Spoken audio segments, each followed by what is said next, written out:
it's absolutely true. There is clearly an enormous amount of equipment that can be put into a grow tent, and it's often changing. HPS lighting to LED lighting might be a classic one. Because Budbox focused on power reflectivity from the start, we are already future-proof with LED. Our white material will get the most out of your LED compared to any other grow tent.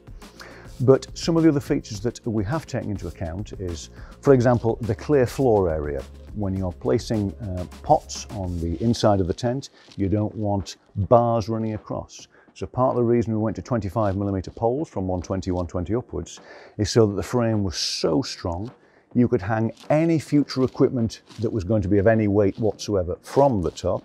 And also we offer a number of options in terms of ports. So because equipment can change in terms of location within the tent and different types of equipment, we try and give you the most options, from small cable ports at the top for electricity to irrigation bar at the bottom, which we have is unique for Budbox, which is called the H-bar, or the uplift irrigation bar, for allowing for gravity-fed watering and nutrient systems. Access doors. Because clearly there's a lot of equipment inside a tent, we were the first to come up with access doors to enable you to get into all aspects of the tent without necessarily having to step over or reach in. In terms of changes to equipment that comes on the scene, clearly Budbox V1 was 18 years ago when it was first hit the market. Because of the principles that Budbox undertook at the time for the construction of its tents was around power reflectivity, we have already, as we found, future-proofed ourselves because of the time we spent originally on the design.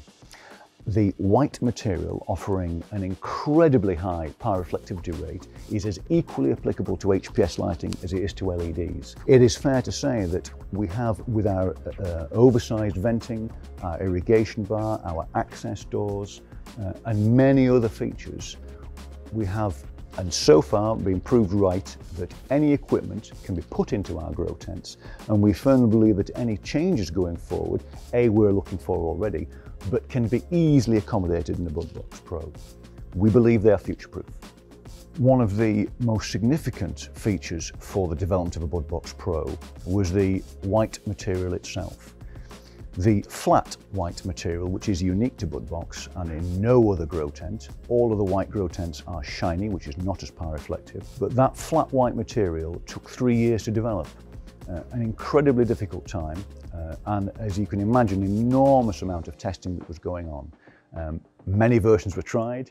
We haven't changed it since. We got it right first, but I would suspect that the white material was probably our toughest to market challenge all those years ago. Since then, we've managed to overcome every new aspect, and because of the skill of our team and our factory, we're able to implement new changes in a well prototyped and tested way.